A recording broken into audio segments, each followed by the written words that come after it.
Mister Gill, तुमने Gill family का bank card फेंकने की हिम्मत भी कैसे की? गिल फैमिली तुम्हें आइडेंटिटी दे रही है और तुम्हें ये भी समझ में नहीं आ रहा कि इसे अप्रिशिएट कैसे करना है। तुम्हारी इन हरकतों को देखकर लगता है कि तुम अपने फादर से भी ज्यादा सफर करोगे। बटलर ने अपने चारों तरफ देखते हुए कहा। उसके आसपास बहुत सारे लोग इकट्ठे हो गए थे। ध्रुव उसकी फ्रस्ट्रेशन को देखकर मुस्कुरा रहा था। हो सकता है कि ऐसा ना हो। तुम्हें क्या लगता है कि फैमिली की मदद के बिना तुम कठौता में अपनी पोजीशन मेंटेन कर सकते हो? तुम्हारी इस हरकत ने फॉरेन बैंक्स को नाराज कर दिया है। उन्होंने तुमसे निपटने के लिए अपने लोग भेज दिए हैं। हो सकता है कि फॉरेन बैंक्स ने लोग भेजे हों, लेकिन क्या तुम श्योर हो कि वो लोग मेरे पीछे पड़ने वाले हैं? अगर वो लोग तुम्हारे लिए नहीं आ रहे हैं तो किसके लिए आ रहे हैं? मजाक तुम अच्छा कर लेते हो। बटलर हंसा और फिर बिना कुछ कहे वार्ड से बाहर चला गया। गिल परिवार के पास कठौता में बहुत पावर और इन्फ्लुएंस था, इसमें कोई डाउट की बात थी ही नहीं। गिल फैमिली कठौता की सबसे सीक्रेटिव और हिडन फैमिलीज में से एक थी, लेकिन फिर भी कई हिडन फैमिलीज से ये फैमिली थोड़ी सी अलग थी। गिल फैमिली ने न केवल कठौता में बल्कि आसपास के कई शहरों में भी इन्फ्लुएंस बना रखा था। बटलर अस्पताल से सीधा एकांश के विला में पहुंचा। विला में एकांश के बिस्तर पर कई महिलाएं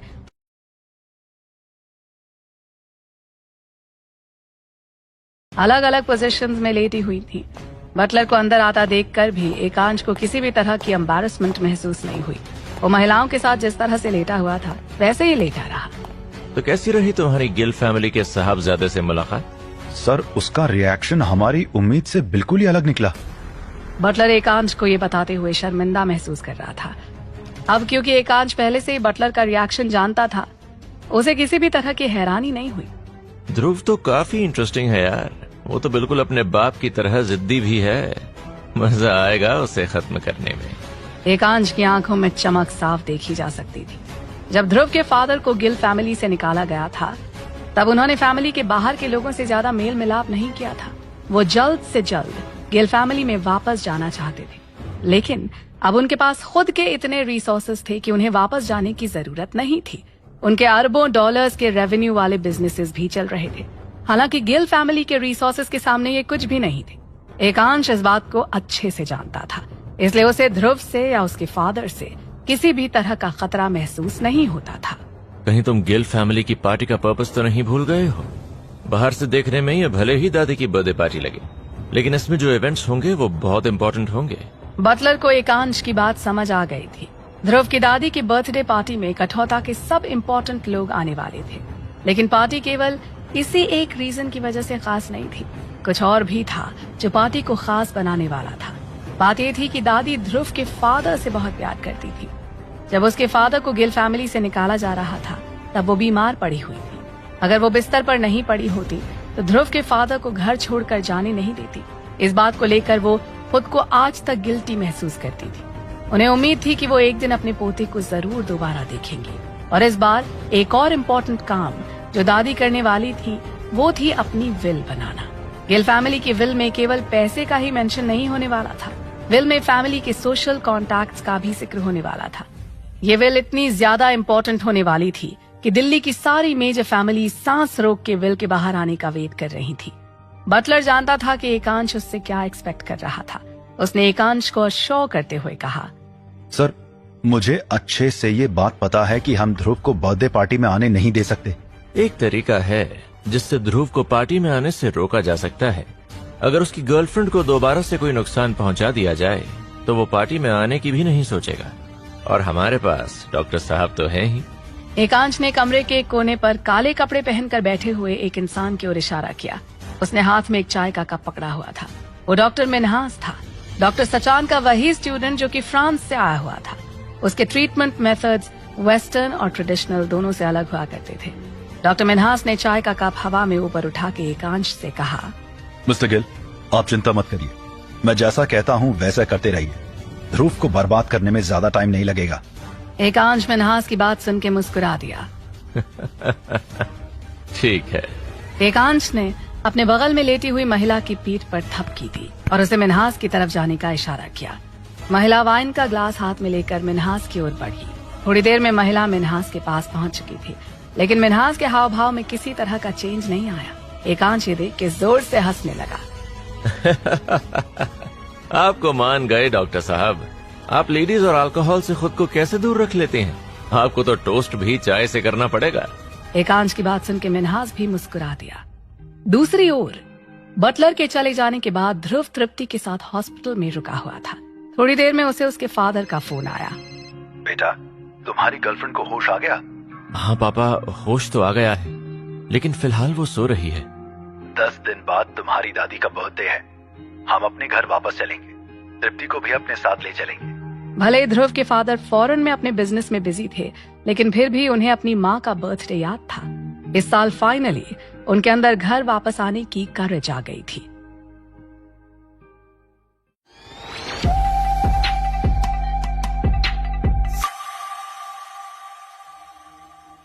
गिल फैमिली ध्रुव और उसके फादर के लिए एक अजीब सी जगह बन चुकी थी। अपने फादर की आवाज सुन के ध्रुव को लग रहा था कि उनके वापस जाने से गिल फैमिली में बहुत केओस मचने वाला था। ध्रुव ने थोड़ी देर तक फादर से फोन पर बात की। फोन रखने के बाद उसने जसविंदर से पूछा, गिल फैमिली के पास आखिर कितना पैसा है? जसविंदर ने ध्रुव की बात सुन के एक गहरी सांस ली और बोलना शुरू किया। हजारों करोड़ से तो ऊपर ही होना चाहिए, लेकिन क्योंकि ये एक हिडन फैमिली है, इसीलिए हम सही से पता नहीं लगा सकते। लेकिन कुछ इंटेलिजेंस रिपोर्ट की मानी जाए तो इन्होंने फॉरेन बैंक से सांठगांठ कर रखी है और इनकी नेटवर्थ अरबों रुपए की है। अपनी संपत्ति को सीक्रेट रखने के लिए गिल फैमिली फोर्ब्स मैगजीन को भी बहुत सारा पैसा दिया करती थी। अगर फोर्ब्स मैगजीन अपनी रिच लिस्ट में गिल फैमिली को शामिल करती तो हर बार टॉप पोजीशन गिल फैमिली को ही मिलती। ये दुनिया में इकलौता ऐसा केस था जिसमें कोई फैमिली खुद को रिच लिस्ट से बाहर रखने के लिए फोर्ब्स मैगजीन को पैसे दिया करती थी। ध्रुव को धीरे धीरे करके ये सारी बातें पता चल गई थीं। उसको सोच में डूबा हुआ देखकर आभा उसके पास आई। क्या हुआ ध्रुव, बहुत देर से गुमसुम बैठे हो? आभा की बात सुनकर ध्रुव मानो सपने से बाहर आ गया। उसने मुस्कुराकर आभा से कहा,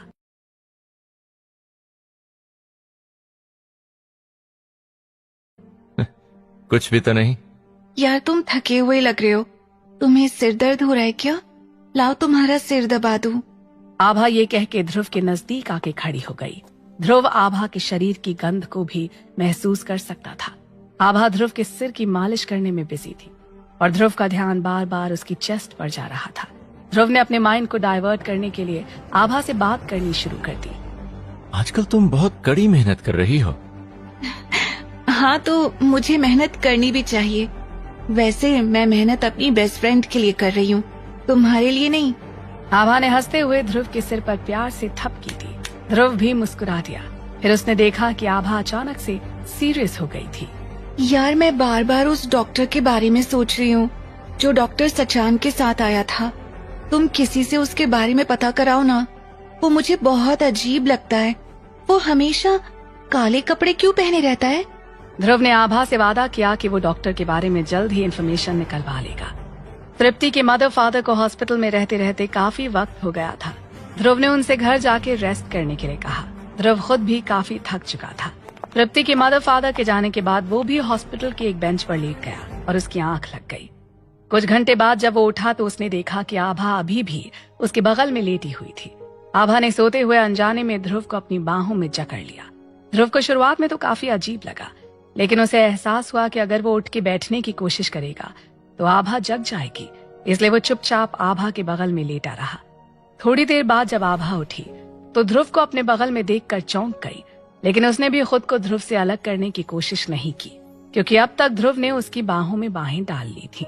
वो दोबारा से सो चुका था। सो के उठने के बाद ध्रुव अपनी माँ के पास चला गया। ध्रुव चाहता था कि जब भी वो गिल फैमिली में वापस जाए तब उसके साथ उसकी माँ भी हो। उसकी माँ ने उसको पढ़ाने के लिए जिंदगी भर बहुत मेहनत की थी। ऐसा लगता है कि इतनी मेहनत की वजह से ही वो इतनी जल्दी बूढ़ी हो गई थी।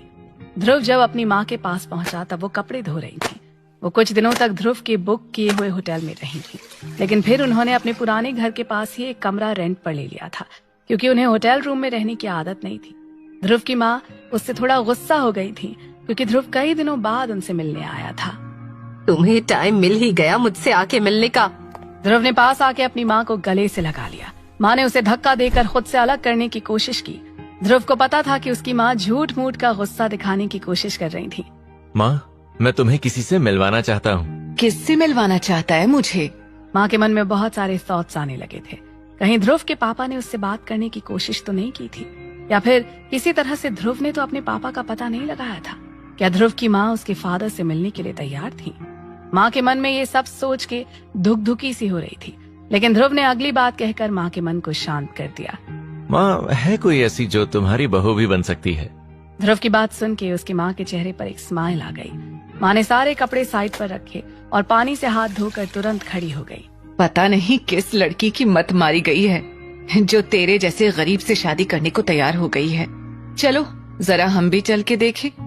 ध्रुव की माँ ने उसका मजाक उड़ाते हुए कहा, अब चल भी या यहीं बैठा रहेगा? वैसे जाना कहाँ है? माँ, हॉस्पिटल चलना है लड़की से मिलने। ध्रुव की बात सुन के उसकी माँ बुरी तरह से घबरा गई। वो एक सेकंड के लिए तो अपनी जगह जमी ही खड़ी रह गई। फिर उन्होंने झुक के कपड़े धोने वाला ब्रश उठाया और ध्रुव की ओर फेंक दिया। ब्रश जाके ध्रुव के माथे पर लगा। अरे माँ, पागल हो गई हो क्या? ध्रुव का इतना कहना था कि उसकी माँ तेजी से उसकी ओर बढ़ी।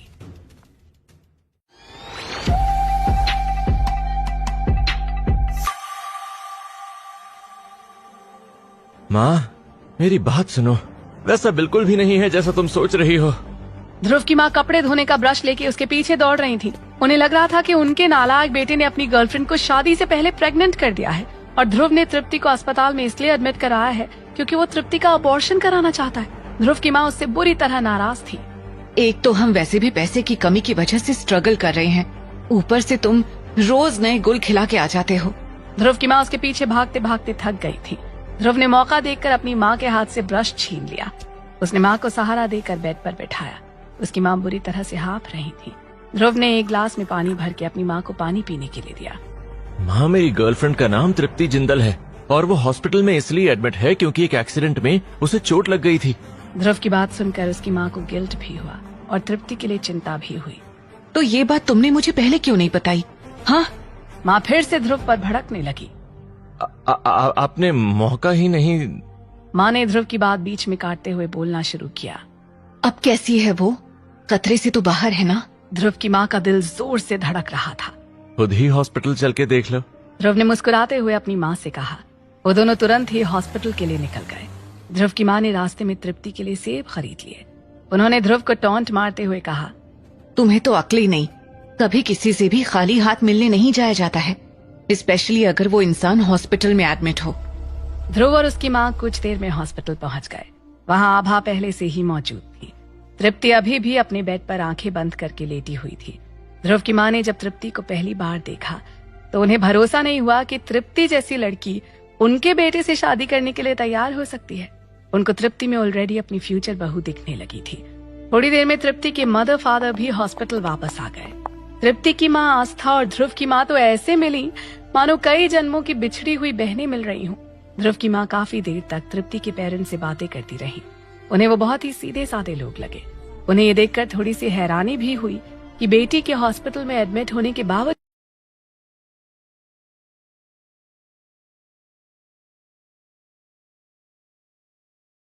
भी तृप्ति के पेरेंट्स बहुत काम है। ध्रुव की माँ को बाकी सारी चीजें तो ठीक लग रही थी, लेकिन एक चीज थी जो उन्हें बहुत ज्यादा खटक रही थी। जब उनसे रहा नहीं गया तो उन्होंने ध्रुव को किनारे ले जाकर पूछा, बेटा एक बात बता, तूने इन लोगों से झूठ तो नहीं बोला है ना? माँ की बात सुनकर ध्रुव को थोड़ा सा सरप्राइज हुआ। माँ, तुम किस झूठ की बात कर रही हो? ध्रुव की बात सुनकर उसकी माँ ने एक बार तृप्ति के माँ बाप की तरफ देखा जो आपस में बात करने में बिजी थे। फिर उन्होंने गहरी सांस लेकर अपने बेटे से बोलना शुरू किया। देखो बेटा, प्यार वगैरह अपनी जगह है, लेकिन हमें लाइफ में प्रैक्टिकल होके भी सोचना चाहिए। ध्रुव को माँ की पहेलियाँ समझ में नहीं आ रही थी। वो थोड़ा सा इरिटेट हो गया। माँ, तुम इतना ड्रामा क्यों करती हो? सीधे सीधे बोलो, क्या कहना चाहती हो? बेटा, उनकी और हमारी हैसियत में बहुत फर्क है। वो एक बहुत बड़ी फैमिली से आते हैं। अगर उन्हें हमारी पूरी सच्चाई पता चल गई तो वो शायद तृप्ति की शादी तुझसे करने के लिए राजी नहीं होंगे। मैं तुझसे बस ये जानना चाह रही थी कि तूने तृप्ति और उसके माँ बाप से अपने बैकग्राउंड के बारे में कुछ छुपाया तो नहीं है ना? ध्रुव की माँ शक की नजरों से अपने बेटे को देख रही थी। ध्रुव अपनी माँ की इनोसेंस पर मुस्कुराने लगा।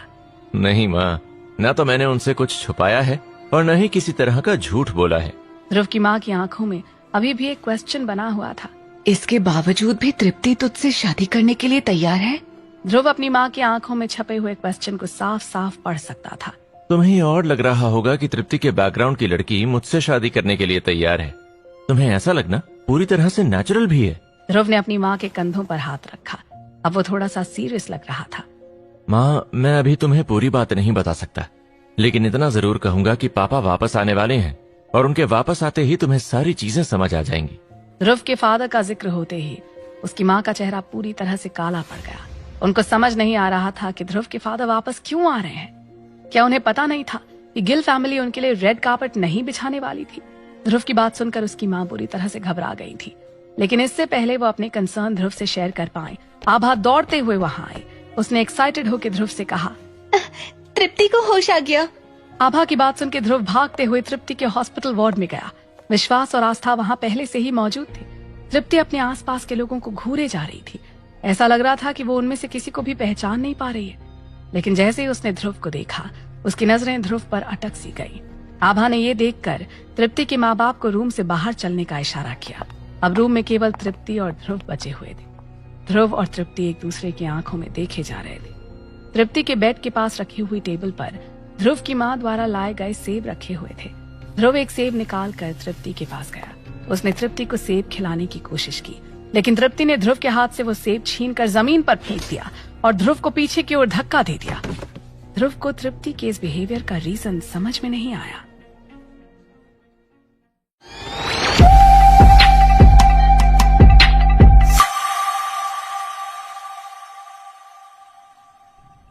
तृप्ति, तुम्हें अचानक से क्या हो गया?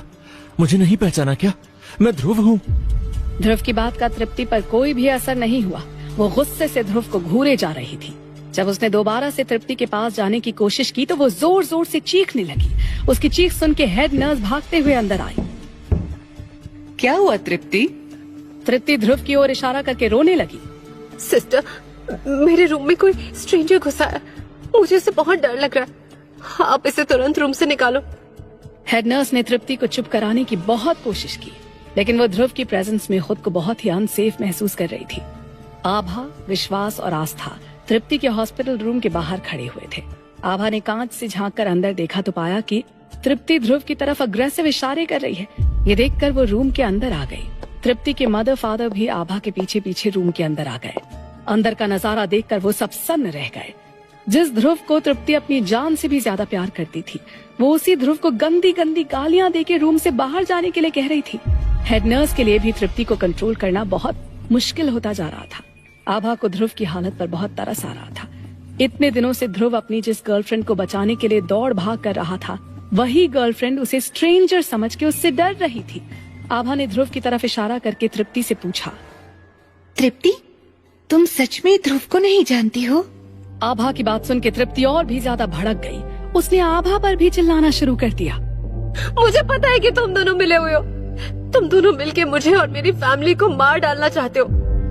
तुम दोनों मेरी फैमिली की प्रॉपर्टी के पीछे क्यों पड़े हुए हो?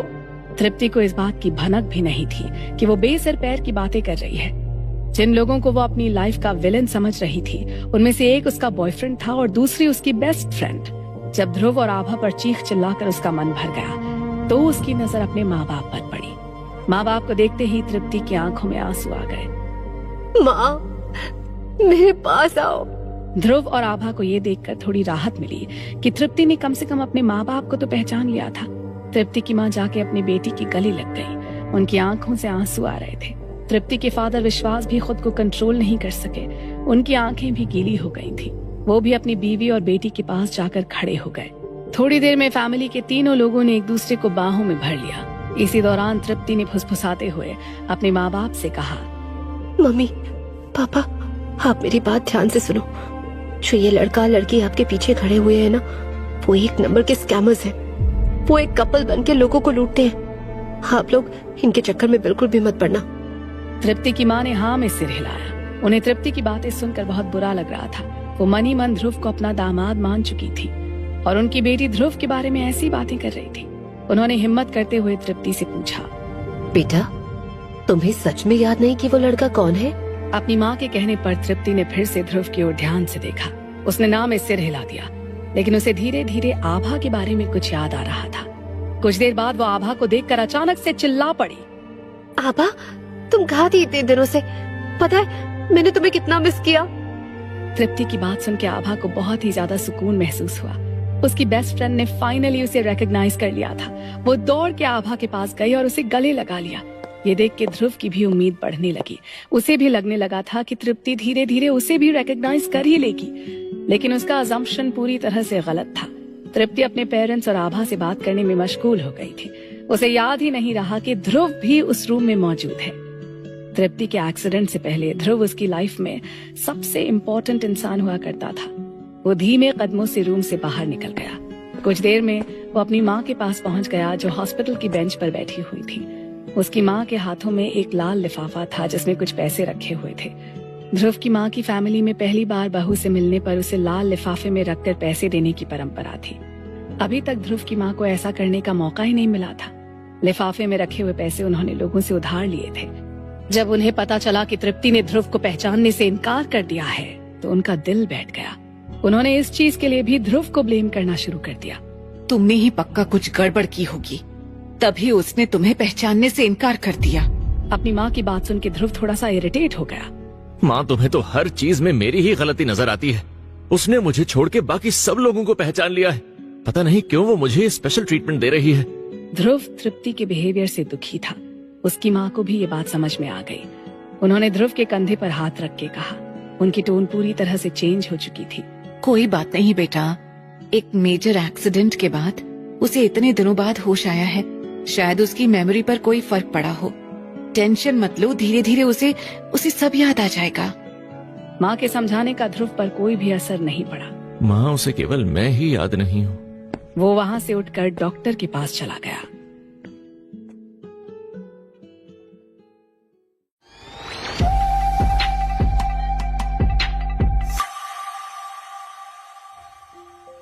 ध्रुव, ऐसा केस तो मैं पहली बार सुन रहा हूँ। हालांकि इस तरह के एक्सीडेंट के बाद लोगों को टेम्पररी एमनीजिया हो जाता है, लेकिन मैं ये नहीं समझ पा रहा हूँ कि वो बस तुम्हें ही पहचानने से क्यों इनकार कर रही है। डॉक्टर ने ध्रुव से पूछा, जो कि उसके कैबिन में हताश सा बैठा हुआ था। डॉक्टर की बात सुनकर उसने कंधे उचका दिए। मुझे भी तब से यही बात समझ नहीं आ रही है। डॉक्टर को ध्रुव से सहानुभूति तो थी, लेकिन उसके लिए कोई भी डिसीजन लेने से पहले कुछ चीजों के बारे में जानना बेहद जरूरी था। उसने अपना गला साफ करते हुए ध्रुव से पूछा, अच्छा एक बात बताइए, आपके और पेशेंट के बीच में कॉम्प्लिकेटेड हिस्ट्री रही है क्या? जैसे कि एक्सीडेंट से पहले आपका रिलेशनशिप एक रफ पैच से गुजर रहा था, या आप लोगों के बीच में फ्रीक्वेंटली झगड़े हुआ करते थे, ऐसा कुछ चल रहा था क्या? ध्रुव ने ना में सिर हिला दिया। नहीं डॉक्टर, ऐसा तो कुछ भी नहीं था। हाँ, नॉर्मल कपल्स की तरह हमारे बीच भी कहासुनी हुआ करती थी, लेकिन कभी ऐसा मेजर कुछ भी नहीं हुआ कि हमें उससे एड्रेस करने की जरूरत पड़े। ध्रुव की बात सुनकर डॉक्टर कुछ देर के लिए पूरी तरह से चुप हो गया। उसे तृप्ति के इस तरह से रिएक्ट करने का रीजन समझ नहीं आ रहा था। कुछ देर की चुप्पी के बाद वो बोला, फिर तो यार इसका रीजन समझने के लिए तुम्हें डॉक्टर साचन के पास ही जाना पड़ेगा, जिन्होंने तृप्ति की सर्जरी की है। वो इस फील्ड के एक्सपर्ट हैं। तो चलिए चलते हैं डॉक्टर सचान के पास। ध्रुव डॉक्टर सचान के पास जाने की जल्दी में था। उसे तृप्ति का बिहेवियर बहुत बॉदर कर रहा था। वो नहीं चाहता था कि उसकी गर्लफ्रेंड उसे जिंदगी भर पहचान ही न पाए। माफ करना ध्रुव, लेकिन मैं तुम्हारे साथ नहीं जा पाऊंगा। डॉक्टर साचन ने एक स्पेशल रिक्वेस्ट पे आके तृप्ति की सर्जरी की थी। मेरी तो उनसे मिलने की औकात ही नहीं है। वो बिना अपॉइंटमेंट के तो खैर किसी से मिलते भी नहीं है, और मुझे पता है कि मुझे वो अपॉइंटमेंट मिलने वाला है नहीं। तुम ट्राई करके देखना चाहते हो तो देख लो। डॉक्टर ने पूरी तरह से हाथ खड़े कर दिए थे। ध्रुव डॉक्टर की बात सुनकर काफी डिसअपॉइंटेड हो चुका था। ये डॉक्टर सचान का अपॉइंटमेंट मिलता कैसे है? बहुत सारे पैसे खर्च करने पड़ते हैं क्या? ध्रुव की बात सुनकर डॉक्टर को हंसी आ गई थी। यार ध्रुव, मैं तुम्हें एक सलाह जरूर दूंगा। एक बात याद रखना कि डॉक्टर साचन पैसे से हाथ में आने वालों में से नहीं है। तुमने अगर पैसा देके उनका टाइम खरीदने की कोशिश की तो वो इतना गुस्सा हो जाएंगे कि तुमसे मिलेंगे भी नहीं। डॉक्टर ने ध्रुव से साफ साफ कह दिया। ध्रुव उठकर वहाँ से चला गया। उसे पता था कि डॉक्टर सचान गिल फैमिली के किसी मेंबर की रिक्वेस्ट पर तृप्ति की सर्जरी करने आए थे। क्या ये काम सचमुच एकांश गिल का था? ध्रुव ये सोचते हुए डॉक्टर के कैबिन से बाहर आ गया। बाहर आके वो सीधे तृप्ति के रूम में गया। वहाँ पर आभा, ध्रुव की माँ और तृप्ति के माँ बाप मौजूद थे। ध्रुव की माँ के हाथ में अभी भी एक लाल लिफाफा था। वो तृप्ति को घूरे जा रही थी, जो अब तक फिर से सो चुकी थी। ध्रुव ने गला साफ करते हुए उन सबसे कहा, मुझे कुछ जरूरी काम आ गया है, मैं थोड़ी देर के लिए बाहर जा रहा हूँ, आप यहीं पर रुकिए। ध्रुव इतना कहकर हॉस्पिटल से निकल गया। वहाँ मौजूद सभी लोगों को लग रहा था कि ध्रुव तृप्ति के बिहेवियर की वजह से हर्ट हो गया है और वो फिलहाल तृप्ति के आसपास नहीं रहना चाहता है। लेकिन सच कुछ और ही था। ध्रुव हॉस्पिटल से सीधा जसविंदर के पास पहुंचा। उसने जसविंदर को तृप्ति की हालत के बारे में बताया। जसविंदर को भी तृप्ति के बिहेवियर के बारे में सुन के हैरानी हुई। हमें किसी भी तरह से डॉक्टर सचान का अपॉइंटमेंट लेना होगा। अब वो ही इस गुत्थी को सुलझा सकते हैं। जसविंदर ध्रुव की बात से थोड़ा सा असहमत था। सर, डॉक्टर साचन के पास जाने से पहले हमें उनके उस स्टूडेंट के पास चलना होगा जो कि उनको तृप्ति की सर्जरी में असिस्ट करने के लिए फ्रांस से आया था। जसविंदर की बात सुन के ध्रुव को आभा की याद आ गई। उसने भी ध्रुव को डॉक्टर सचान के स्टूडेंट के बारे में वार्न किया था। जसविंदर ने अपनी बात जारी रखी। मुझे पता चला है कि कुछ समय के लिए उसके अलावा सर्जरी रूम में कोई भी नहीं था। जसविंदर की बात सुन के ध्रुव के कान खड़े हो गए। वो दोनों तुरंत वहाँ से अस्पताल की तरफ चल दिए। रास्ते में जसविंदर ने ध्रुव से कहा, देखिए सर, जहाँ तक मैं तृप्ति को जानता हूँ वो आपसे बहुत प्यार करती है। उसके लिए आपको यूं ही भूल जाना कोई नॉर्मल काम नहीं है। जसविंदर की बात सुन के ध्रुव थोड़ा सा घबरा गया। तुम क्या कहना चाह रहे हो कि किसी ने सर्जरी करते वक्त तृप्ति के सबकॉन्शियस माइंड के साथ छेड़छाड़ की है? जसविंदर ने हाँ में सिर हिला दिया। अगर ऐसा सच में हुआ था तो इस प्रोसेस को रिवर्स करना एक बड़ा ही मुश्किल काम था। थोड़ी देर में जसविंदर और ध्रुव हॉस्पिटल पहुंच गए। वो तुरंत ही हॉस्पिटल के सिक्योरिटी रूम में गए। वहां जाके उन्होंने उस समय के सीसीटीवी फुटेज देखने शुरू किए जब तृप्ति की सर्जरी चल रही थी। जसविंदर, तुमने एक बात पर ध्यान दिया? बीच में आधे घंटे की सीसीटीवी फुटेज मिसिंग है। जसविंदर ने टाइम स्टैम्प पर नजर डाली। ध्रुव सही बोल रहा था। ये देख के दोनों के रोंगटे खड़े हो गए। ठीक उसी समय तृप्ति के हॉस्पिटल रूम के बाहर एक इंसान आया। विश्वास और आस्था रूम के बाहर ही बैठे हुए थे। वो दोनों उस इंसान को देखते ही अपनी जगह से खड़े हो गए। उनके पैरों के नीचे जमीन खिसक गई थी। उन दोनों को ग्रीट किए बिना वो इंसान रूम के अंदर चला गया। विश्वास और आस्था ने उसे रोकने की हिम्मत भी नहीं की। तृप्ति, मैं आ गया हूँ। तृप्ति ने धीमे से आंखें खोली और आदमी की तरफ देखा। अपने पेरेंट्स के रिएक्शन के बिल्कुल उलट तृप्ति के चेहरे पर सरप्राइज की एक लाइन भी नहीं थी।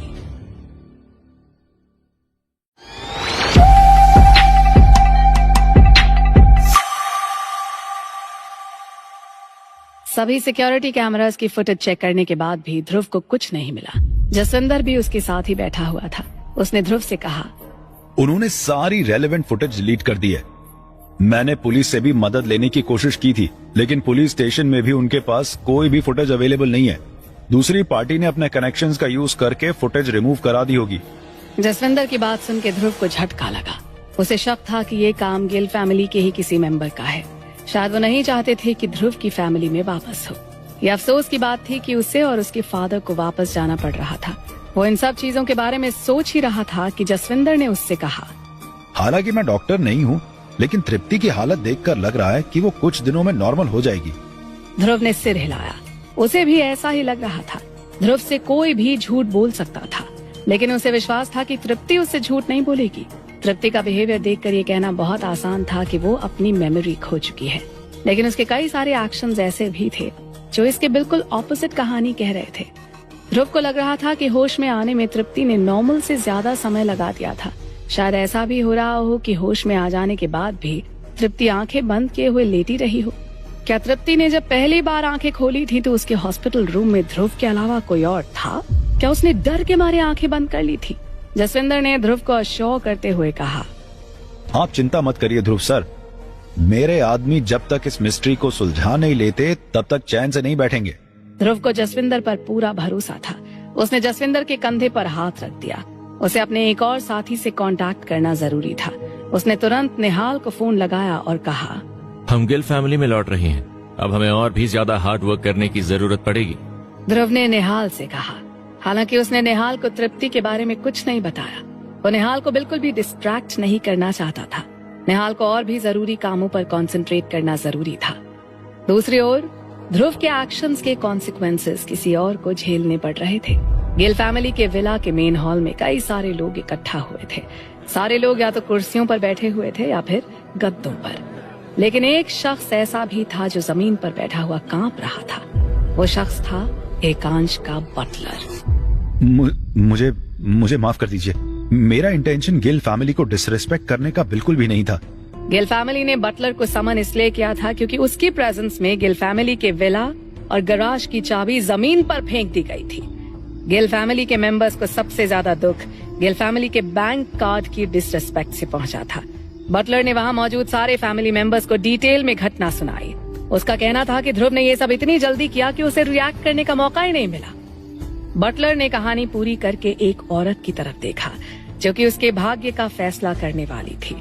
वो औरत थी एकांश की माँ। उसकी आंखें तेज थीं और ऐसा लग रहा था जैसे वो किसी की हत्या करने जा रही हो।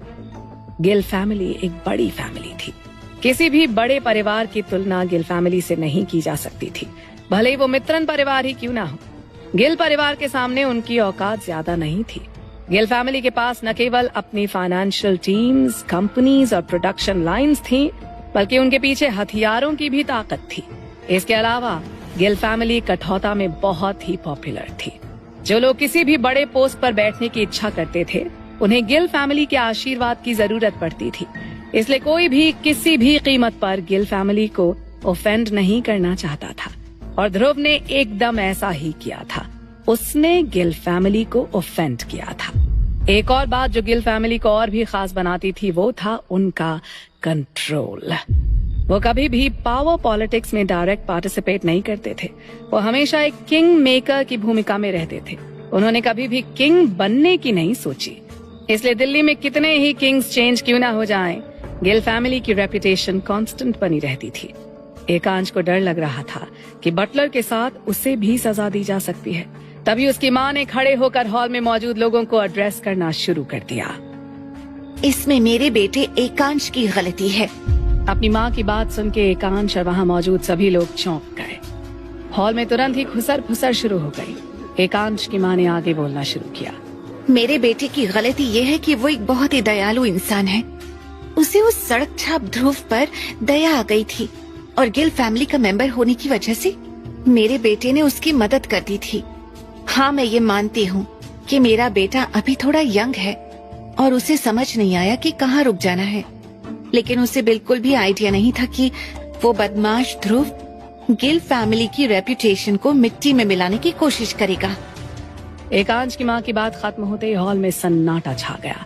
एकांश की माँ अच्छे से जानती थी कि गिल फैमिली में ध्रुव के फादर के खिलाफ सेंटिमेंट बहुत ही स्ट्रॉन्ग था।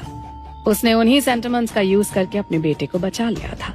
हॉल में मौजूद सभी लोगों का ध्यान एकांश और बटलर से हट चुका था।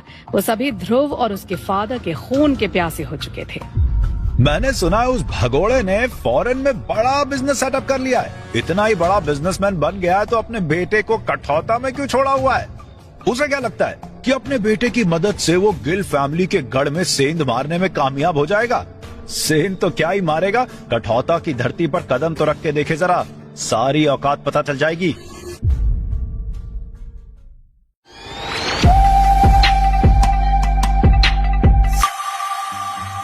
यहाँ मौजूद सभी लोगों को ध्यान रखना चाहिए कि हमें माँ का बर्थडे बहुत अच्छे से सेलिब्रेट करना है। ध्रुव के चाचा की बात सुन के हॉल में बैठे हुए गिल फैमिली के सभी लोगों ने हाँ में सिर हिलाया, क्योंकि वो जिनके बर्थडे के बारे में बात कर रहे थे वो किसी और के ख्यालों में खोई हुई थी। ध्रुव की दादी को उनके बेटे और पोते की याद आ रही थी। उन्होंने 10 साल से भी ज्यादा टाइम से एक दूसरे को नहीं देखा था। ध्रुव के चाचा अपनी माँ की इस परेशानी को अच्छे से समझते थे। उन्होंने ध्रुव की दादी से कहा, देखो माँ, अगर तुम अपने बेटे और पोते से मिलना चाहो तो मिल सकती हो, लेकिन वो लोग गिल फैमिली के हाउस में रहने लायक नहीं है। ध्रुव की दादी ने इस बात पर कोई भी रिएक्शन नहीं दिया। और वैसे भी ध्रुव के फादर को ये बात माननी पड़ेगी कि फॉरेन में भी अपना बिजनेस एस्टैब्लिश करने में उनको अपने सरनेम का बहुत फायदा मिला है। अगर फैमिली का सरनेम ना होता तो अभी तक भीख मांगने की नौबत आ चुकी होती उस इंसान की। गिल फैमिली सच में एक बड़ी फैमिली थी। वो पावरफुल और इन्फ्लुएंशियल तो थे ही, साथ में वो नंबर में भी ज्यादा थे। जब वो सब लोग हॉल में बैठकर बातें करते थे तो ऐसा लगता था कि किसी राज दरबार की बैठक चल रही है। ध्रुव की दादी इतने बड़े हॉल में खुद को बहुत ही अकेला फील कर रही थी। उनके आसपास बैठे कई लोग लगातार ध्रुव और उसके फादर पर कमेंट्स कर रहे थे। चूंकि उसे गिल परिवार की केयर नहीं है, इसीलिए गिल परिवार को भी उसकी केयर नहीं करनी चाहिए। इस बार हम उन्हें वापस नहीं आने दे सकते, चाहे कुछ भी हो जाए। एक बार वापस आने की जुर्रत करके देखे तो सही, ऐसा मजा चखाएंगे कि जिंदगी भर याद रखेगा। हर एक कमेंट के साथ ध्रुव की दादी का चेहरा उतरता जा रहा था। वो लगातार अपने बेटे और पोते के बारे में सोच रही थी, लेकिन वो अपने मन की बात खुलकर एक्सप्रेस नहीं कर सकती थी। अगर वो ऐसा करती तो ध्रुव और उसके फादर खतरे में पड़ सकते थे। जब ध्रुव की दादी से और सहा नहीं गया तो वो चुपचाप उठकर अपने कमरे में चली गई। उन्होंने तुरंत अपने बटलर को कमरे में आने के लिए कहा। दादी ने एक बैंक कार्ड निकाल के बटलर से कहा, मुझे तुम्हारी मदद की जरूरत है, जाके मेरे पोते से मिलो। वैसे तो उसे पैसे की जरूरत नहीं है, फिर भी उसके नाम से जो कंपनीज रजिस्टर्ड हैं, उनकी एक लिस्ट निकालो और उस बैंक कार्ड का सारा पैसा उन कंपनीज में ट्रांसफर कर दो।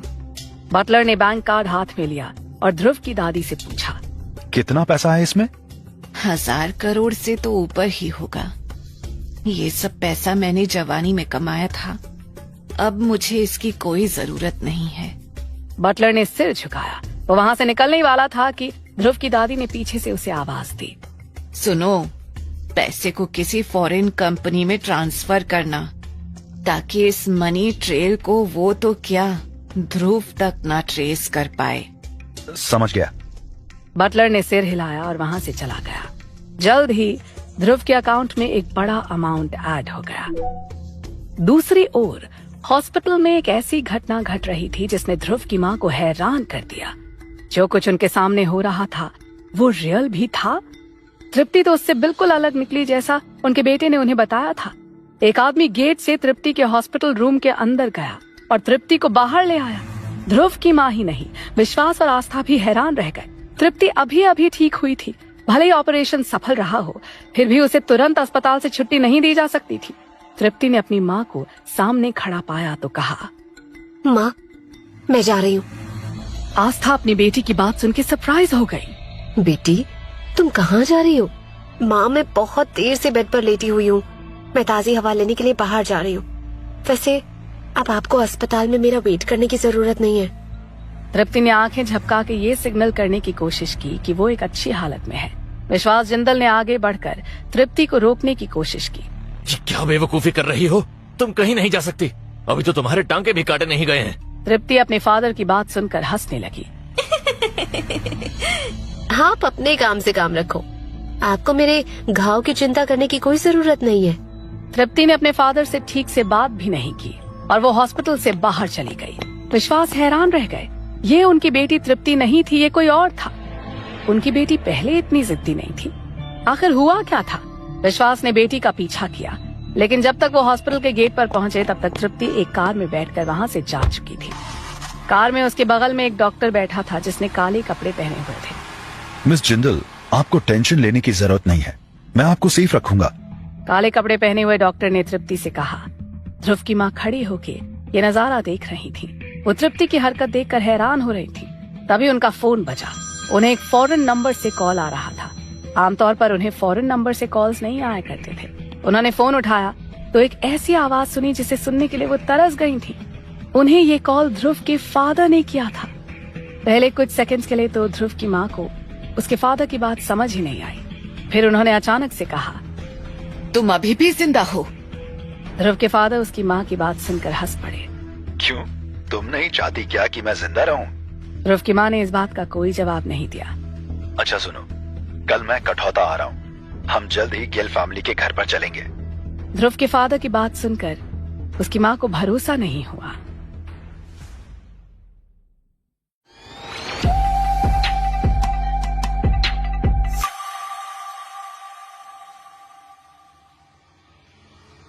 सब कुछ डिलीट कर दिया दुष्टों ने। ध्रुव और जसविंदर काफी हाथ पैर मार चुके थे, लेकिन उन्हें उस टाइम की सीसीटीवी फुटेज नहीं मिली थी जब तृप्ति पर डॉक्टर्स ने सर्जरी की थी। ध्रुव इस बात को लेकर बहुत परेशान हो रहा था। उसे ये आइडिया नहीं था कि एक बड़ी प्रॉब्लम उसका इंतजार कर रही है। उसे विश्वास जिंदल का कॉल आया। ध्रुव के फोन उठाते ही विश्वास ने कहा, तृप्ति हॉस्पिटल छोड़ के चली गई है। ध्रुव को लगा कि शायद अस्पताल वालों ने तृप्ति को छुट्टी दे दी हो, लेकिन ऐसा बिल्कुल भी नहीं था। उसे पता चला कि तृप्ति अपनी मर्जी से एक ऐसे आदमी के साथ चली गई थी जिसने काले कपड़े पहने हुए थे। ध्रुव और जसविंदर तुरंत हॉस्पिटल पहुंचे।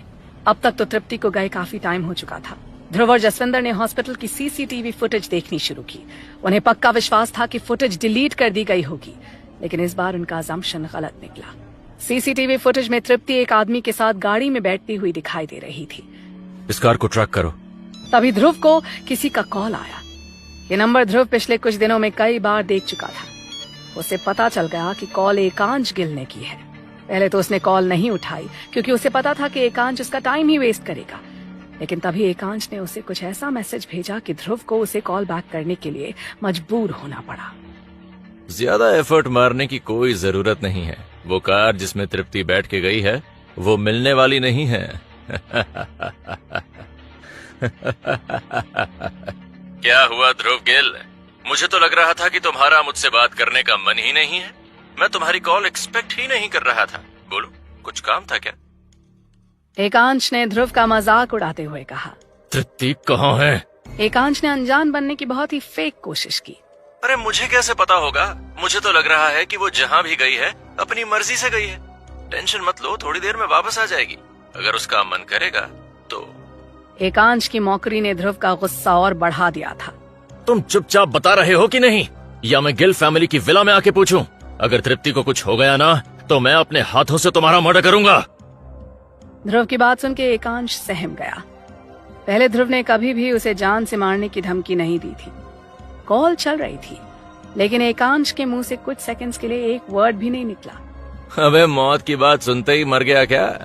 एकांश अचानक से प्रेजेंट में वापस आ गया। उसने खुद को संभाला और गला साफ करते हुए ध्रुव से कहा, तुमने मेरे गिफ्ट्स की डिसरिस्पेक्ट करके सही नहीं किया है। वो मेरी तौहीन नहीं थी, बल्कि तुमने गिल फैमिली के नाम पर कीचड़ उछालने की कोशिश की है। फैमिली में ये बात किसी को पसंद नहीं आई है। अब तुम और तुम्हारे बाप के वापस लौटने के सारे रास्ते बंद हो चुके हैं। एकांश ने कह के तुरंत फोन रख दिया। वो ध्रुव के मुंह से निकला एक भी वर्ड नहीं सुनना चाहता था। उसके हाथ अभी भी बुरी तरह से कांप रहे थे। एकांश ने जैसे ही फोन रखा, जसविंदर ने ध्रुव को एक अपडेट दिया। गौरदास को अरेस्ट किया जा चुका था। सोशल मीडिया में ये खबर वायरल हो रही थी कि गौरदास ने प्रियम का यूज करके गिल फैमिली के बिजनेस में घपला करने की कोशिश की थी। गौरदास को कठौता में बदनाम किया जा रहा था। उसके अरेस्ट को ऐसे पोर्ट्रे किया जा रहा था कि घपले का असली मास्टरमाइंड गौरदास था और प्रियम इनोसेंट होने की वजह से उसकी बातों में आ गया था। ध्रुव को समझ आ गया था कि ये खबर उसे बदनाम करने के लिए चलाई जा रही थी। लोगों ने प्रियम के सुसाइड के वक्त ध्रुव को भी पुलिस के साथ प्रियम के घर के बाहर खड़ा देखा था। लोग अभी तक उस विजुअल को भूले नहीं थे। वो एक इनोसेंट आदमी के सुसाइड के लिए ध्रुव को दोषी ठहरा रहे थे। ध्रुव ने सोशल मीडिया पर लोगों के कमेंट्स पढ़ने शुरू किए तो उसका सिर चकराने लगा। यार, मुझे तो वो लड़का याद है जो पुलिस को प्रियम को अरेस्ट करने के लिए भड़का रहा था। मैंने तो सुना है कि पुलिस को लेके ही वही आया था। मुझे नहीं लगता कि उसके पास बेचारे प्रियम के खिलाफ कोई पक्का सबूत भी था। पुलिस इन बेवकूफ लड़कों की बातों में कैसे आ सकती है? बात तो साफ है कि उस ध्रुव ने ही प्रियम का मर्डर किया है। ये सारे कमेंट्स पढ़ के ध्रुव के हाथ से फोन छूट गया। प्रियम का सुसाइड उसे अभी तक बॉदर करता था। उसे कभी कभी रातों में सपने में प्रियम दिखाई पड़ता था। अब तो लोग उसे प्रियम का मर्डरर भी कह रहे थे। इस बात ने ध्रुव को अंदर तक झकझोर के रख दिया था। जसविंदर उसके करीब आया। उसने ध्रुव का फोन जमीन से उठा के उसे वापस दिया। ध्रुव ने जसविंदर को देखते हुए कहा, जसविंदर, मैं मर्डर नहीं हूँ। मैंने किसी इनोसेंट इंसान का मर्डर नहीं किया है। जसविंदर ने उसकी बात सुन के सिर हिलाया। वो ध्रुव की मेंटल स्टेट को समझ रहा था। सर, आप सोशल मीडिया के कमेंट्स पढ़ के खुद के बारे में ओपिनियन बनाएंगे तो बहुत परेशान हो जाएंगे। और आपको भी पता है कि ये स्टोरी आपको बदनाम करने के लिए प्लान की गई थी। बहुत सारे लोग नहीं चाहते कि आप गिल फैमिली में वापस आएं। ध्रुव को पता था कि जसविंदर सच बात बोल रहा था, फिर भी उसके दिल को सुकून नहीं मिल रहा था। वो मर्डरर वाला कमेंट उसे कई दिनों तक हॉन्ट करने वाला था। दूसरी तरफ एकांश भी ध्रुव को और ज्यादा परेशान करने का मौका कहाँ ही छोड़ने वाला था। उसने तुरंत ही ध्रुव को एक मैसेज किया। मैं तुम्हें कब से कह रहा हूँ कि गिल फैमिली में तुम्हारी वापसी पॉसिबल ही नहीं है। तुम्हारा बाप था भगोड़ा और तुम हो एक मर्डरर। हम एक भगोड़े और मर्डरर की जोड़ी को फैमिली में वेलकम करके फैमिली की रेपुटेशन को रुइन नहीं कर सकते। ध्रुव ने एकांश का मैसेज पढ़ के मोबाइल किनारे पर रख दिया।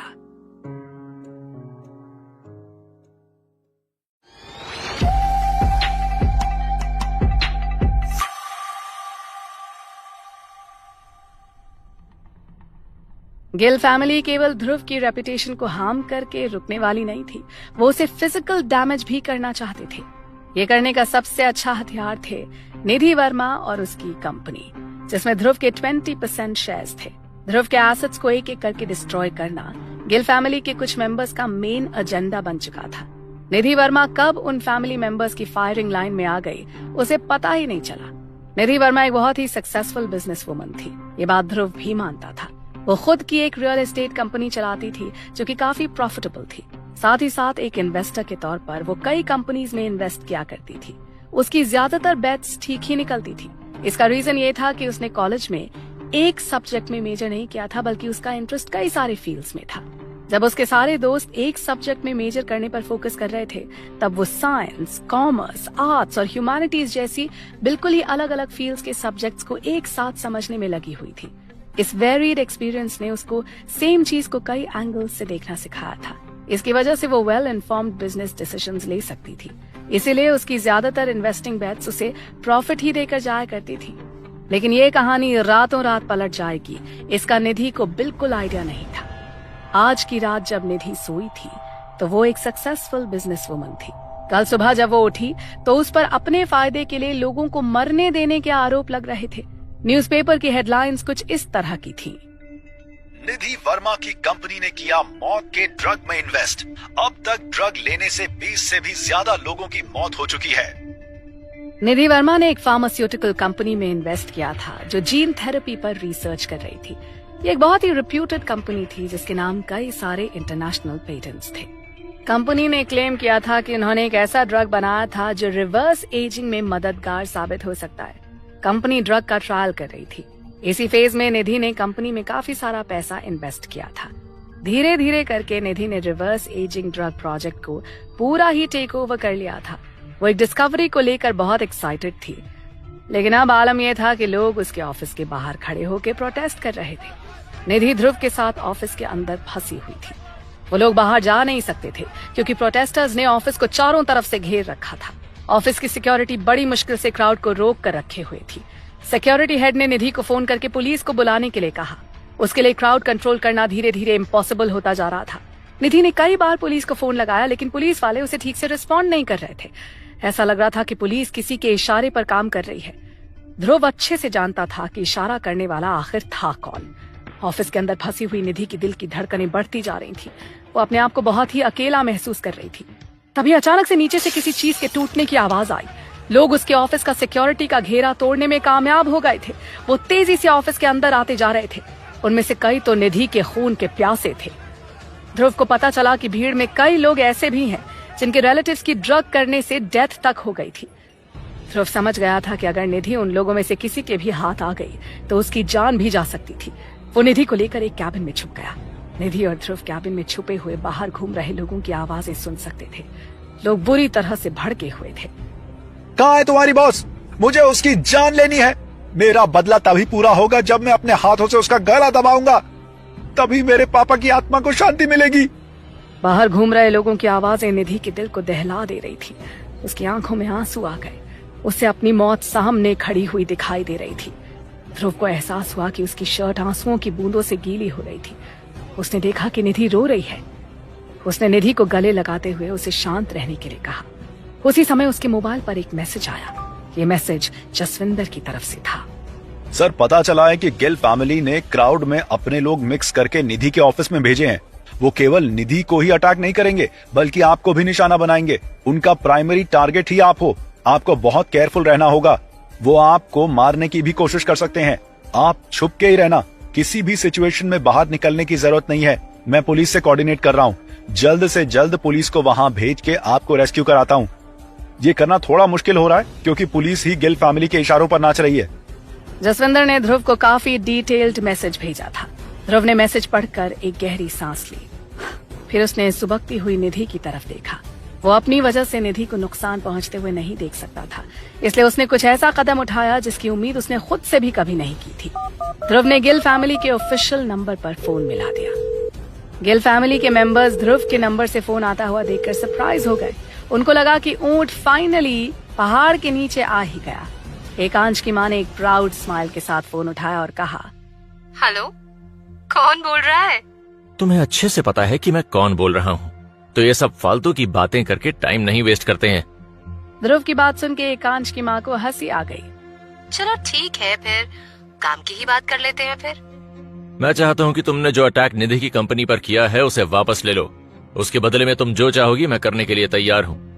ध्रुव निधि की सेफ्टी की खातिर कॉम्प्रोमाइज करने के लिए तैयार था। चलो ठीक है, एक साइंड डॉक्यूमेंट पर मुझे ये लिख के दो कि तुम और तुम्हारे फादर गिल फैमिली की किसी प्रॉपर्टी पर कभी क्लेम नहीं करेंगे। एकांश की माँ ने सीधी कंडीशन रख दी। ध्रुव को उनकी बात सुन के हंसी आ गई। कुत्ते की पूंछ कभी सीधी नहीं हो सकती ना। अब गिल फैमिली को बर्बाद होने के लिए तैयार रहना होगा। ध्रुव ने ये कहकर फोन काट दिया।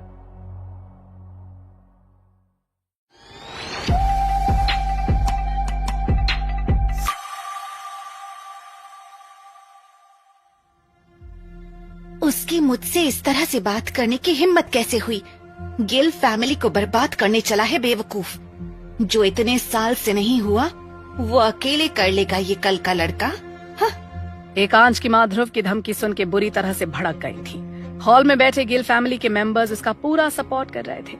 उन सब के लिए गिल फैमिली का मेंबर होना उनकी सबसे पहली आइडेंटिटी थी। ध्रुव के चाचा ने बोलना शुरू किया।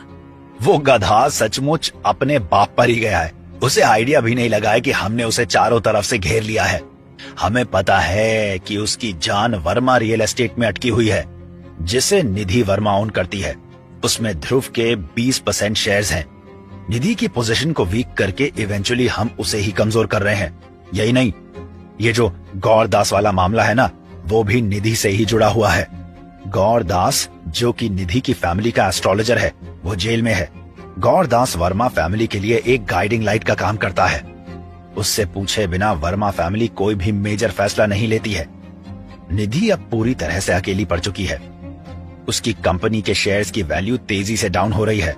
लोग उसके खून के प्यासे हैं, क्योंकि उसने जिस ड्रग में इन्वेस्ट किया था वो खा के 30 बच्चों की मौत हो गई है।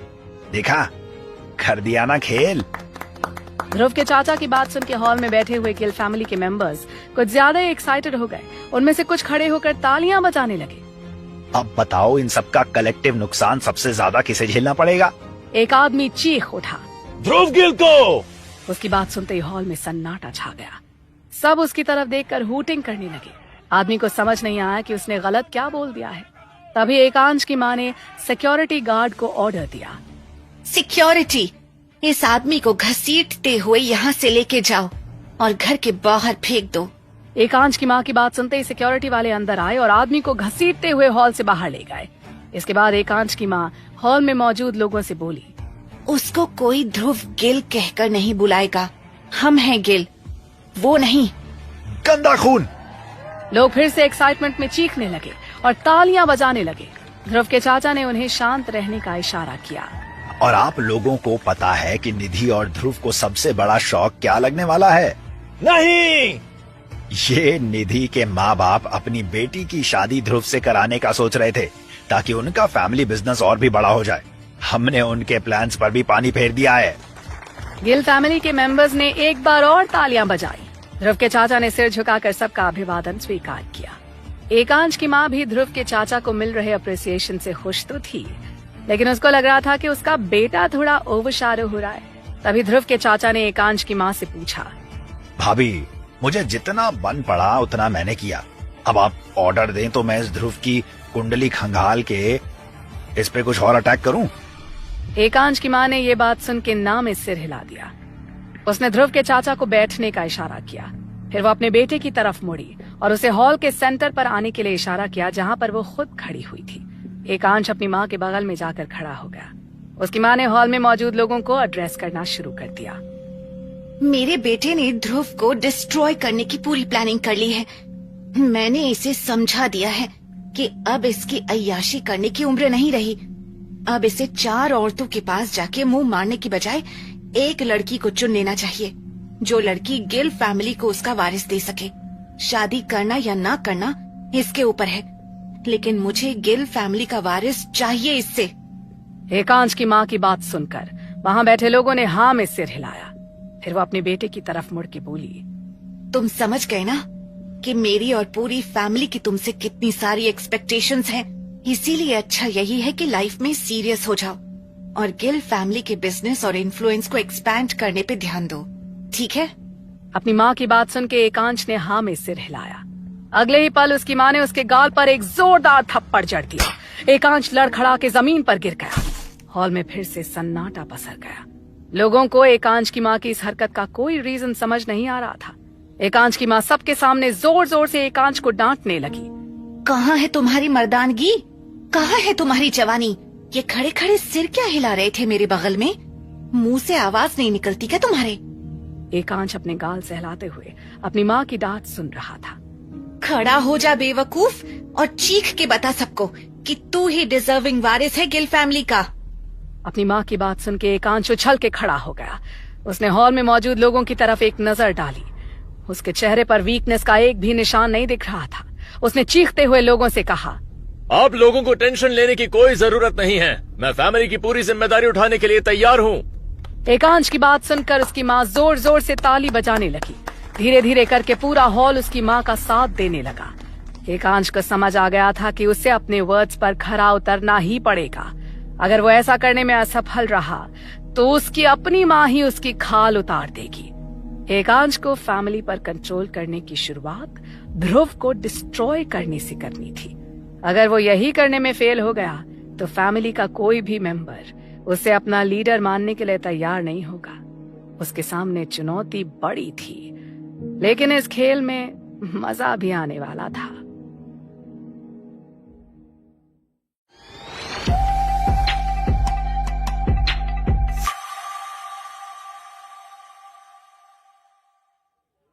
यार ये जसविंदर कितना टाइम लगा रहा है आज। यूजुअली तो इतना टाइम नहीं लेता ये।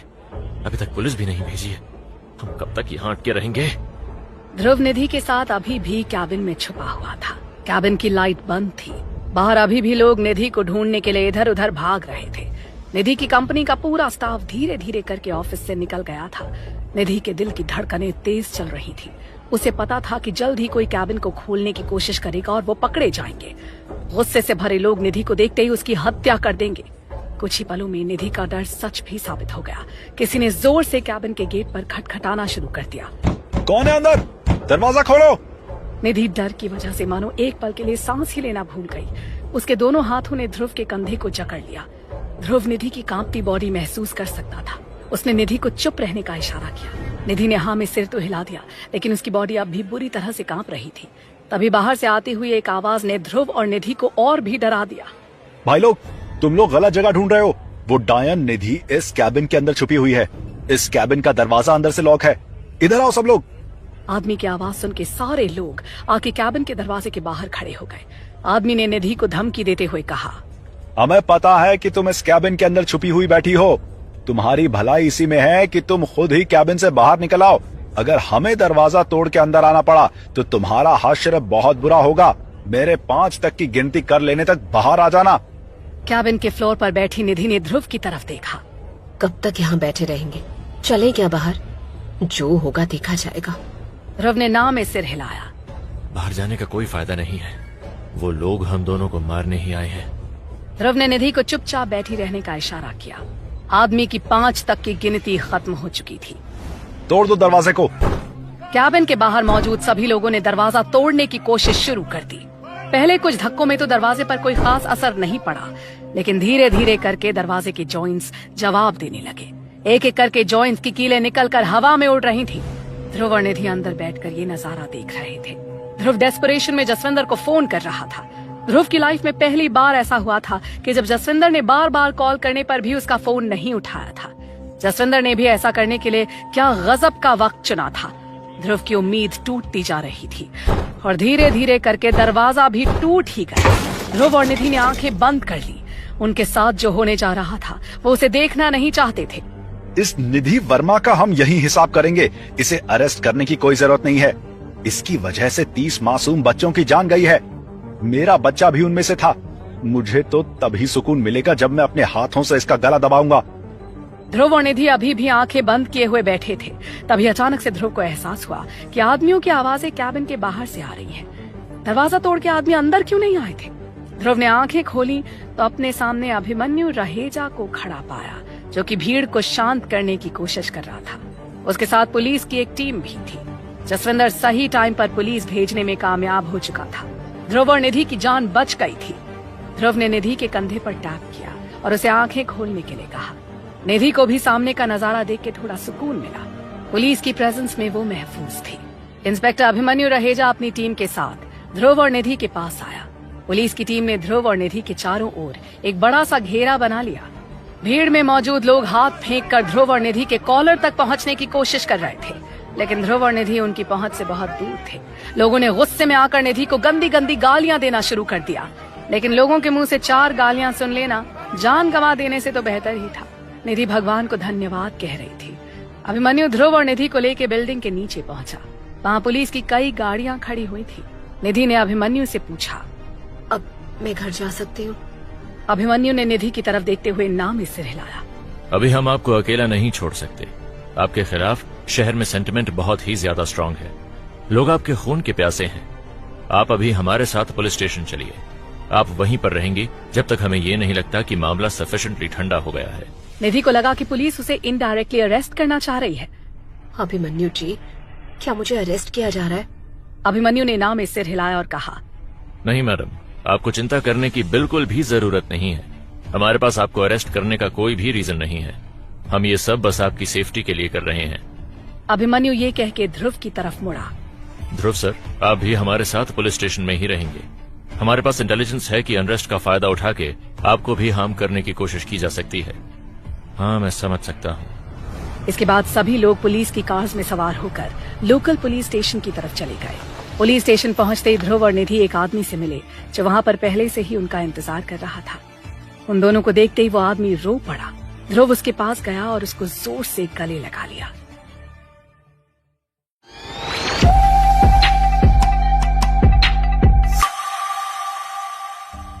निधि बेटा, मैंने किसी तरह का घपला नहीं किया है। मेरा प्रियम से कोई लेना देना नहीं था। मुझे तो ये भी समझ नहीं आ रहा है कि गिल फैमिली के साथ हुए घपले के केस में मुझे फंसा के किसी को क्या मिलेगा। गौरदास ने ध्रुव और निधि से कहा। उनकी आंखों से आंसू बहते जा रहे थे। उनका जिंदगी में कभी भी पहले पुलिस और कानून तक से पाला नहीं पड़ा था। आप टेंशन मत लीजिए, झूठ के पैर नहीं होते। आप पर जो ये झूठा आरोप लगाया गया है ना, वो बहुत दिनों तक टिक नहीं पाएगा। आपको जेल से आजाद कराने में हम पूरी जान लगा देंगे। निधि ने गौरदास को अश्योर करते हुए कहा। फिर वो वहां से वॉशरूम की ओर चली गई। अब वहां पर केवल ध्रुव और गौरदास ही बचे थे। गौरदास ने होप से भरी नजरों से ध्रुव की ओर देखा। मुझे पता है कि निधि मुझे हिम्मत दिलाने के लिए वो सब कह रही थी, लेकिन जिस तरह से मुझे फंसाया गया है उसको देख के तो मेरा जल्दी बाहर आना बड़ा मुश्किल लगता है। गौरदास की बात सुन के ध्रुव ने ना में सिर हिलाया। गौरदास ने उसे शांत रहने का इशारा किया। शायद उसे और फेक होप नहीं चाहिए थी। ध्रुव, मैं नहीं चाहता कि मेरे जेल में रहने के वक्त निधि और उसके माता पिता पूरी तरह से अकेले पड़ जाएं। निधि पर भी बहुत भारी संकट आ गया है। मैं चाहता हूँ कि संकट की इस घड़ी में तुम हर पल उसके साथ रहना। ध्रुव ने मुस्कुराकर गौरदास से कहा, गौरदास जी, आपको बिल्कुल भी चिंता करने की जरूरत नहीं है। मैं हर वक्त वर्मा फैमिली के साथ खड़ा रहूंगा। वैसे भी आपको जैसा लग रहा है वैसा है नहीं। आप ज्यादा दिन तक जेल में नहीं रहने वाले हैं। ध्रुव की बात सुन के गौरदास को बड़ी हैरानी हुई। ध्रुव की बातों से कॉन्फिडेंस की खुशबू आ रही थी। अरे, तुम भी अब मुझे झूठी उम्मीद देना बंद करो। मुझे पता है कि मैं लंबे टाइम तक अंदर रहने वाला हूँ। ध्रुव ने ना में सिर हिलाया। मैं अच्छे लोगों से झूठ नहीं बोलता। ध्रुव के इतना कहते ही एक आदमी पुलिस स्टेशन में घुसा। उस आदमी ने घुसते ही कुछ ऐसा कहा जिससे गौरदास को समझ आ गया कि ध्रुव उन्हें झूठी उम्मीद नहीं दे रहा था। अब हमें गौरदास को छोड़ देना चाहिए। हमारे पास उनके खिलाफ कोई कॉन्क्रीट सबूत नहीं है। वो आदमी जयदेव था। वो ध्रुव और गौरदास को देखकर मुस्कुरा रहा था। अब तक निधि भी वॉशरूम से बाहर आ चुकी थी, लेकिन इससे पहले गौरदास सुकून की एक भी सांस ले पाए, एक और आदमी पुलिस स्टेशन में घुसा और उसने सारी कहानी पलट के रख दी। वैसे तो एकांश गिल पुलिस स्टेशन में निधि से मिलने आया था, लेकिन पुलिस स्टेशन में घुसते उसने ऐसा कुछ सुना जिससे कि उसके इरादे बदल गए। एकांश जयदेव के गौरदास को छोड़ देने के फैसले पर भड़क रहा था। इस शहर में कानून का राज बचा है या नहीं? अब क्या पुलिस ने क्रिमिनल को इसलिए छोड़ना शुरू कर दिया है क्योंकि उनका ऐसा करने का मन कर रहा है? क्रिमिनल को छोड़ने से पहले उसकी बेगुनाही का सबूत पेश करने की कोई जरूरत नहीं रही क्या? एकांश ने गौरदास के लिए क्रिमिनल वर्ड का यूज करके ध्रुव और निधि को बहुत ही ज्यादा इरिटेट कर दिया था। एकांश गिल, तुमको शायद ये लगता हो कि तुम्हारी कानून की जानकारी बहुत अच्छी है, लेकिन रियलिटी इससे बहुत ही उलट है। अगर ऐसा होता तो तुम गौरदास जी के लिए क्रिमिनल वर्ड का यूज ही नहीं करते, क्योंकि कानून इंसान को तब तक इनोसेंट मानता है जब तक उस पर लगे आरोप प्रूव नहीं हो जाते। ध्रुव ने एकांश को समझाने की कोशिश की, लेकिन उसे यह भी पता था कि एकांश समझदार नहीं है। उसने जल्दी ये बात साबित भी कर दी। मेरे लिए ये गौरदास ही नहीं, तुम दोनों भी क्रिमिनल ही हो, खासकर ये लड़की जिसका ड्रग लेने से 30 मासूम बच्चों की मौत हो गई। एकांश ने निधि को देखते हुए कहा। ध्रुव को पता था कि मासूम बच्चों की मौत वाला आरोप निधि को बहुत बॉदर करता था।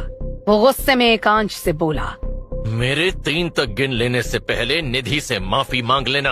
अगर तुमने ऐसा नहीं किया तो फिर मैं तुम्हारी सेफ्टी की गारंटी नहीं ले सकता। ध्रुव की बात सुन के एकांश को हंसी आ गई। तुम चाहे 3 तक गिनो या 3000 तक या 3 करोड़ तक, इससे मेरी सेफ्टी पर कोई फर्क नहीं पड़ने वाला है। एकांश की हंसी जल्द ही गायब हो गई। जैसे ही ध्रुव की 3 तक गिनती खत्म हुई, वैसे ही वो तेजी से एकांश की तरफ बढ़ा और उसने एकांश की नाक पर एक जोर का घूंसा मार दिया। एकांश की नाक से खून बहने लगा। उसे कुछ देर तो संभलने में ही लग गई। फिर उसने ध्रुव से कहा, मैं इसे याद रखूंगा। अब देखना मैं तुम सबके साथ क्या करता हूँ। एकांश ये कह के जयदेव की तरफ मुड़ा। उसने जयदेव को धमकी देते हुए कहा, अगर तुमने उस गौरदास को छोड़ा तो मैं तुम्हारी नौकरी खा जाऊंगा। मेरे पास गिल फैमिली की बैकिंग है। एकांश की बात सुन के जयदेव हंसने लगा। यार बैकिंग तो फिर मेरे पास भी है। जयदेव के इतना कहने भर की देर थी कि कठौता में मानो भूकंप भी आ गया। देखते ही देखते इन्वेस्टिगेशन ऑफिसर्स और जजेस खुद ही वर्मा फैमिली के पास पहुंचने लगे। वो जल्द से जल्द उनके केस का निपटारा कराना चाहते थे। धीरे धीरे करके कठौता के कई इन्फ्लुएंशियल लोगों ने भी निधि के पेरेंट्स से मिलकर उनको अपना सपोर्ट दिया। एकांश को जब इन सब चीजों का अपडेट मिला तो उसके होश उड़ गए। ऐसी कौन सी फैमिली थी जो जयदेव को बैक कर रही थी? ये सब देखकर एकांश की टोन बिल्कुल ही बदल गई। वो जयदेव से मुस्कुराते हुए बोला, ऑफिसर जयदेव, मैं तो बस इतना चाहता हूँ कि ट्रायल फेयर होना चाहिए। आप किसी को यूं ही बिना सबूत के छोड़ दोगे तो पब्लिक में कैसा मैसेज जाएगा? मैं नहीं चाहता कि कठौता की पब्लिक आप पर भरोसा करना बंद कर दे। एकांश ने जयदेव से विनती करनी शुरू कर दी थी। वो नहीं चाहता था कि गौरदास को छोड़ दिया जाए।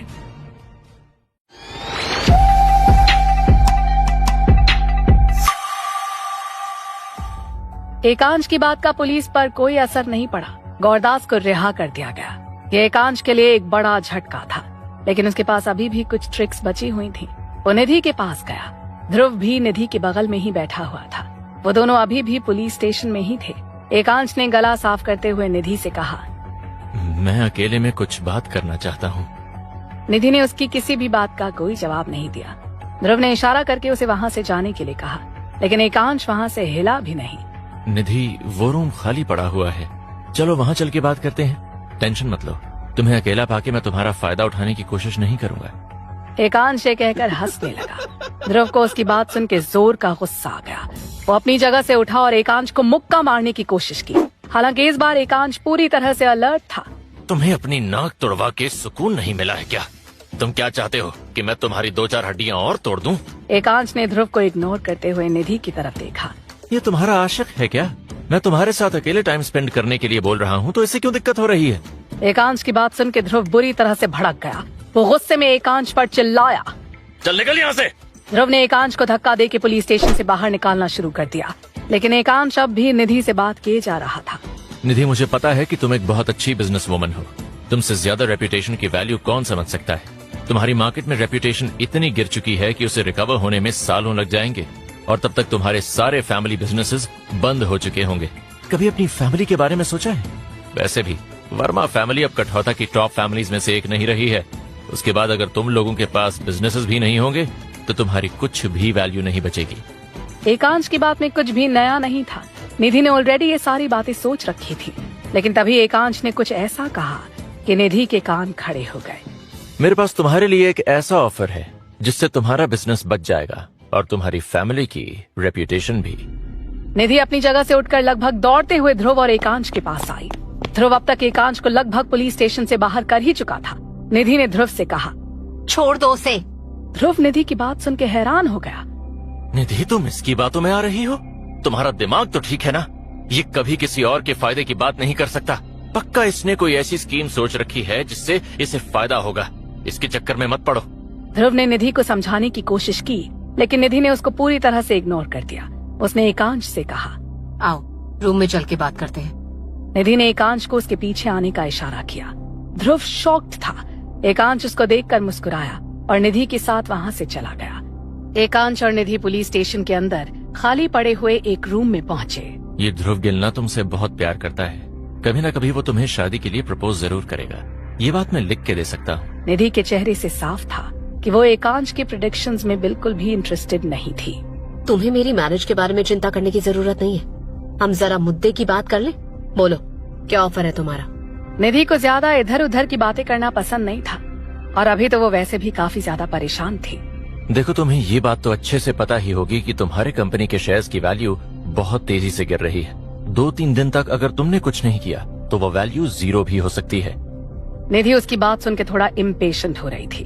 यार, मुझे अपनी कंपनी के शेयर्स की ट्रैजेक्टरी के बारे में सब पता है, तुम प्लीज अपना ऑफर बताओ। एकांश ने गहरी सांस लेकर कहा, तुम अपनी कंपनीज मुझे बेच दो, मैं उन्हें इनिशियल शेयर वैल्यू के 10% पर खरीदने के लिए तैयार हूँ। 0 से तो अच्छा है कि 10% पर अपनी स्टेक सेल कर दो। निधि ने हंसते हुए एकांश से कहा, माना कि मैं एक टफ टाइम से गुजर रही हूँ, लेकिन इसका मतलब ये नहीं कि मेरी बुद्धि चलनी बंद हो गई है। मुझे अपनी कंपनी के एसेट्स की वैल्यू अच्छे से पता है। जैसे ही ये फेज निकलेगा, मेरी कंपनी फिर से अच्छा करने लगेगी। तुम्हारे पास कोई बेटर ऑफर हो तो बताओ। एक शर्त पर मैं परसेंटेज इंक्रीज कर सकता हूँ। निधि ने कंधे उचका के एकांश की शर्त जाननी चाहिए। फिर एकांश ने जो कहा उसका अंदाजा निधि को बिल्कुल नहीं था। अगर तुम मुझसे शादी कर लो तो मैं तुम्हारी कंपनी 40% शेयर वैल्यू पर खरीद लूंगा। एकांश कहते हुए निधि के पास आके बैठ गया और निधि का हाथ पकड़कर सहलाने लगा। सोचो निधि, गिल फैमिली के वारिस से शादी करते ही तुम्हारे दिन पलट जाएंगे। मैं तुम्हारा बिजनेस तो बचा ही लूंगा, साथ ही गिल फैमिली से जुड़ते ही वर्मा फैमिली की रेपुटेशन भी स्ट्रांग हो जाएगी। मैं चाहता हूँ कि तुम मेरे बच्चों की माँ बनो, क्योंकि तुम सुंदर भी हो और स्मार्ट भी। हम जब शादी करेंगे तब ध्रुव का चेहरा देखने लायक होगा, है ना? एकांश कहते हुए मुस्कुरा रहा था। निधि ने उसका हाथ अपने हाथ के ऊपर से हटाया ताकि वो अपने हाथ से उसके गाल पर थप्पड़ लगा के उसका गाल लाल कर सके। सही बोल रहा था ध्रुव, तू बात करने के लायक ही नहीं है, निकल यहाँ से। निधि ने एकांश को धक्के मारते हुए रूम से निकाल दिया। निधि वर्मा, मैं ये भी याद रखूंगा, ध्रुव का मुक्का और तुम्हारा थप्पड़ मुझ पर उधार रहा। एकांश पैर पटकते हुए पुलिस स्टेशन से निकल गया। क्या उसे भड़काकर निधि ने एक बहुत बड़ी गलती कर दी थी?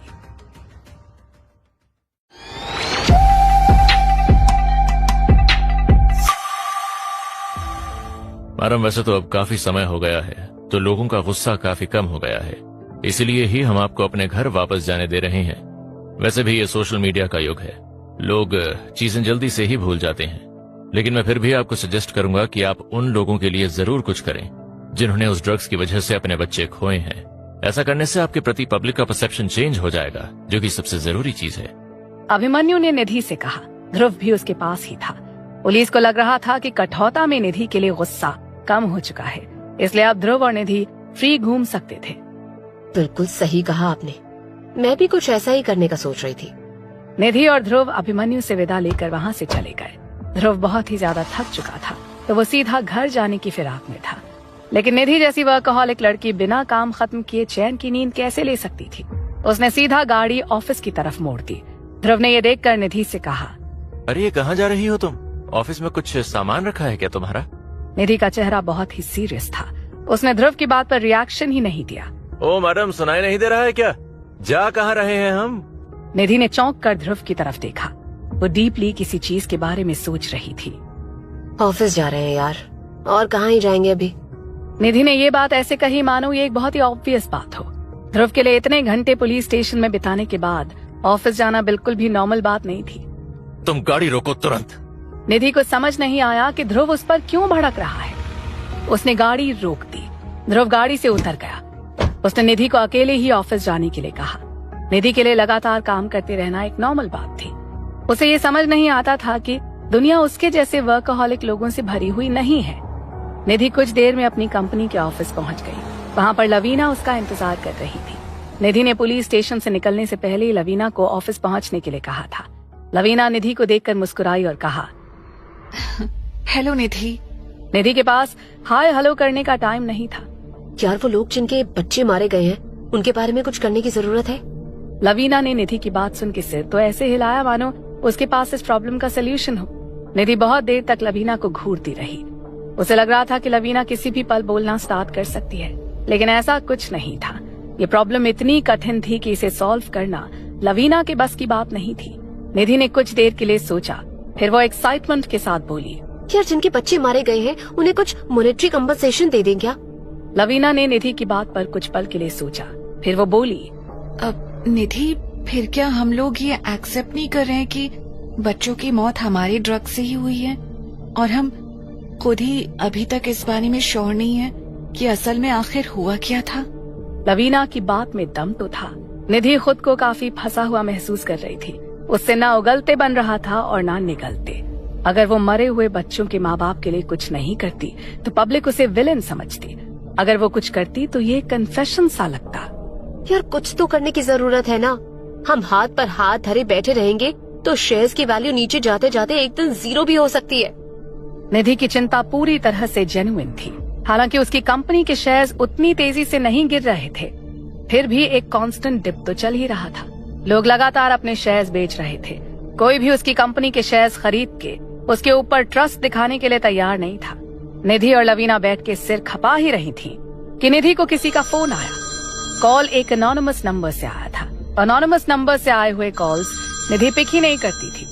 फोन कुछ देर तक बजने के बाद अपने आप ही कट गया। फोन 2 बार और बजा, लेकिन निधि ने फोन नहीं उठाया। कुछ देर तक कैबिन में शांति रही। कुछ मिनट्स बाद फोन फिर बजने लगा। इस बार फोन निधि का नहीं बल्कि लवीना का बज रहा था।